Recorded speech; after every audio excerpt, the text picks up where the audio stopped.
So I just bought a very rare Harley Davidson military issued dirt bike with only 88 miles on it. And it's said that there's only 500 of these in the entire country. You might be wondering how I got this super rare bike. Well, I found it at a motorcycle auction, and when they shipped it to us, this is how it arrived. So we're gonna pop this thing out of here and see what I really bought and try to get this thing running. It's very possible, since it only has 88 miles on it, that it's not ran in the past 36 years. Hey Craig, what you doing here? I work here. Well, you might as well come and help me out. Let's do this. You ready, Craig? I'm ready. Are you guys ready? Wow! Dude.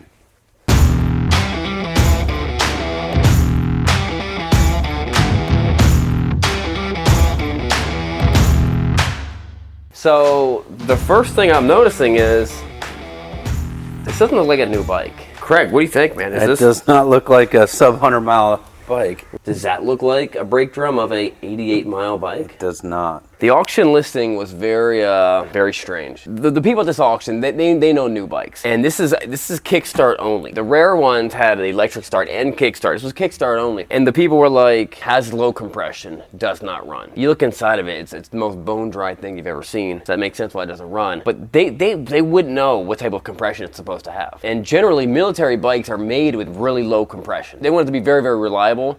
They care about reliability over performance. Right. When you do that, you make a low compression engine. This is what I'm looking at this. Right. That's not an 88-mile exhaust. Let's take this thing apart. Let's get this thing out of here. I feel like maybe I got scamboozled.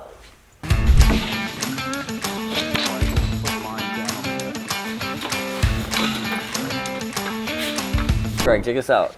The boot, what do they call it? Is they call it a boot? Yeah. That's a hose. Yeah. That makes sense. Why does that make so much sense? There's no way Rotax made this engine and they shipped it with that on there.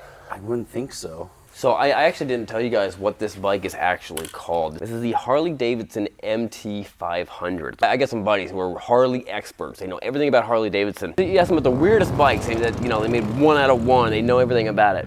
I asked them about this, and they were all like, I know nothing about those bikes. All they knew was that another company makes them. Harley Davidson didn't even make these bikes, but they put their name on it. So I don't know much about these bikes, and apparently no one else knows anything about these bikes. I know some stuff about these bikes. You do? I do. How do you know? Well, I did a little homework. Did you call the archive guy from Harley Davidson? I did call the archive guy from Harley Davidson. So we have one more buddy I didn't call, but Craig called.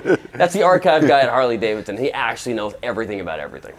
So while I'm putting this bike back together, voiceover Craig is going to explain what's up with this motorcycle.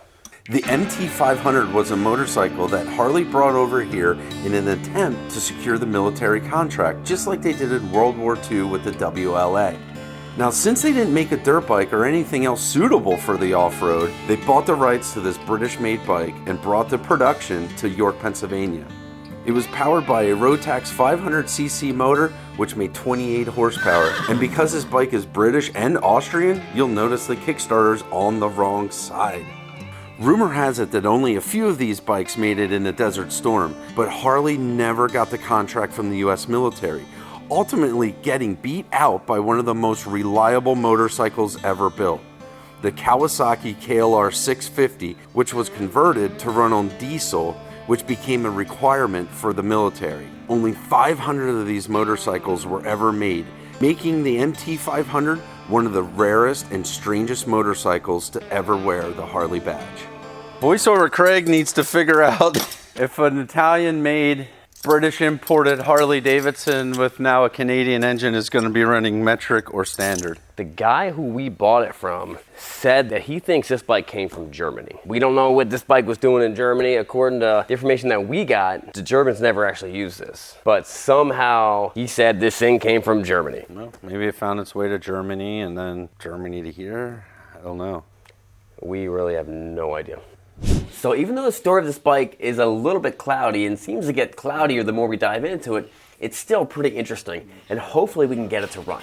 Although this bike seems to be getting worse and worse the more we look at it, starting with the axle threads on the front tire. Yeah, there's a metal there. But with a little bit of finagling, we got the axle bolt in without messing up any more threads. The switch, it's clearly the on-off switch, but the bottom says CEV, and the top just says patent pending. But the switch doesn't even tell you which one's on or off. Assuming this is a choke, this is a hole inside the frame. Oil.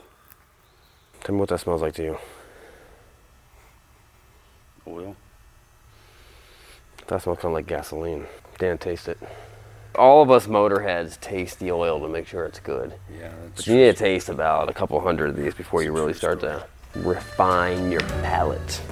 This is a cool looking bike, isn't it? It is. It really has a lot of neat little attributes and a lot of neat little things with it. Check this thing out. I was looking at this. Commandos. Why does that say Commandos? That's just to remind you who you are. Some of the really cool things that I noticed is the big gas cap. I think that's really cool. The oil, it's a dry sump system, and the oil is kept in the frame of the bike. So that's really neat. These Rotax engine has a decompression lever, center stand and kickstand. It's drum brake front and rear, so it's super simple. So what happens when we turn the key? All right, that's good news. Got a light, 2 lights, 3 lights. What is that? High beam. Let's see what happens. Fuel is currently off. Okay. Let's put the fuel on. Hold up. There we go. Okay, the fuel line is just not connected to it. And that would be this. Well, I got the fuel on. The fuel's on now. Oh, now it's dripping out of the carburetor. How many kicks before it fires up? 81, 82, 83, 84. 5. Let's see if it's getting spark. Look at the hardware inside this. What do you guys think's inside here? I'm assuming this is the airbox. Craig, what do you think the filter looks like? This will tell us whether this bike is 88 miles or not. Yeah. Well, here's our intake. Want to guess what it looks like? Brand new. Brand new, non-existent. I was gonna say. Dan, is that military protocol? Yeah, you have to fashion the intake once you get there, out of your surroundings. So every engine needs at least 6 things to get it running. 1, compression. 2, spark. 3, fuel. 4, proper timing. 5, a guy to push the button. And 6, a girl that the guy who is pressing the button wants to impress. All right. That's good. That's good. That's really good. Let's pop the seat off. Maybe there's a tool pouch. There we go. Pull that seat out. Look at the giant bolt. Nope. Look at that. Wow. What is going on there? See this gap right in between there? That should be tight. Like this should be directly connected to this box. No ginormous gap. I'd be curious to hit it with a little spray, kick it a few times and see what happens. Yeah, let's do it. I think it's safe to assume this thing has way more than 88 miles on it. Whoever had this, because these things are so incredibly rare that when things started to deteriorate, boots and stuff like that, they just made their own or they did without. Sounded like it for a second. Really? Turn the gas on. All right, so it runs. First of all, it runs. That's amazing. It runs. Let's see if we can break some stuff in there, get it running, and hopefully we can get it running off of its own fuel. That's the next thing. All right, you ready?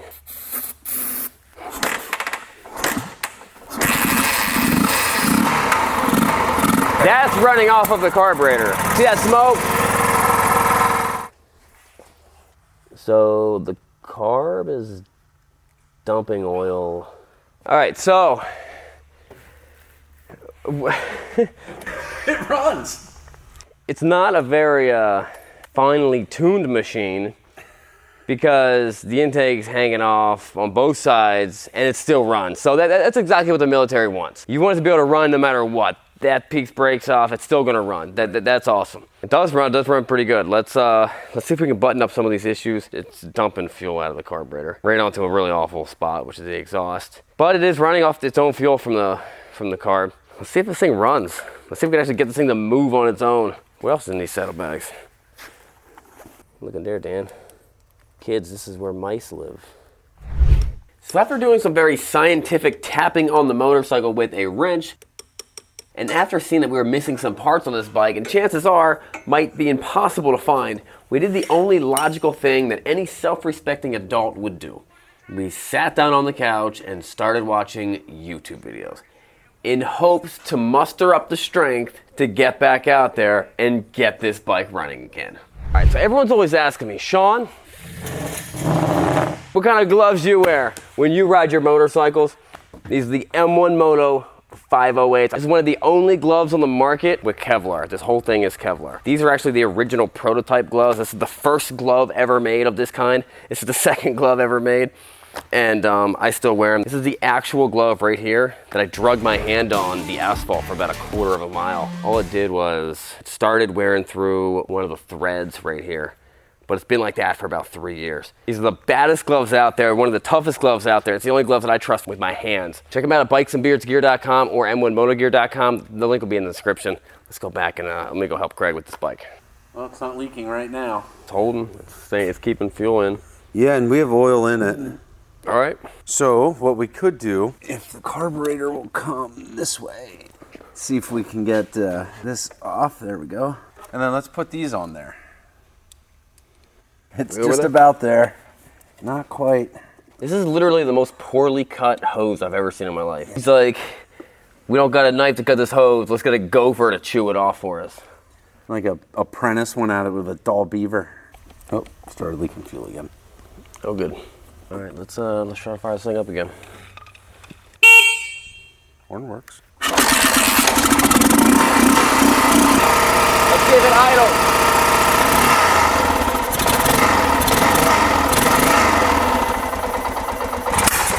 It's running so lean, yeah. A lot of fuel dripping out of that carb. I didn't see any. Well, what's all the smoke from? It's burning off what's on there. I have a MacGyver idea. Dan, do you have gaff? There we go. That's all gonna get sucked up into that engine, isn't it? Hope not. Dan inspired me. He said, get it out of the woods, Craig. That's what he said. That's what he said. It's an official military fix. We read it in the manual. Yeah, do you know what it says about official military fixes? When you're stuck somewhere and they're shooting at you, do whatever you have to do to get out of there. Craig, open your eyes.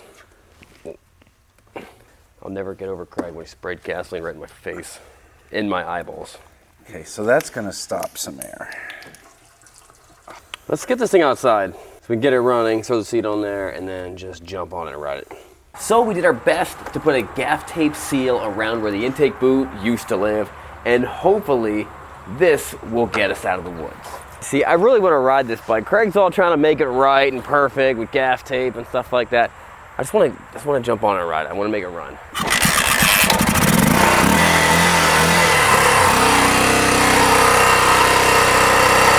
There we go. All right, first gear, baby, let's do this. Aha!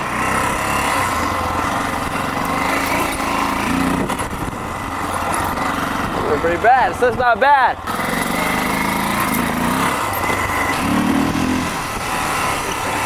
This thing's got some pep to it. I want to try it. It's pretty stout for an old.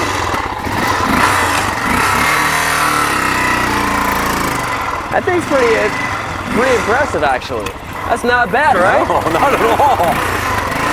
Rotex knows how to make a pretty good motor. Let me get the seat screw. Then we can stop holding back so much.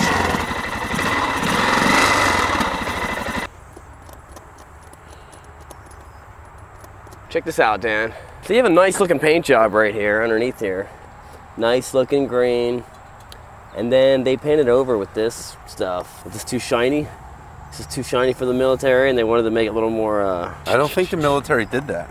No? I don't think so. Dan, does that look like a military thing? To repaint something? Does the military repaint things for no reason? Yeah. That Okay. sounds like a government thing. Here we go. Sometimes you're fighting a war, and you just gotta ride that wheelie to safety. He's riding wheelies for safety.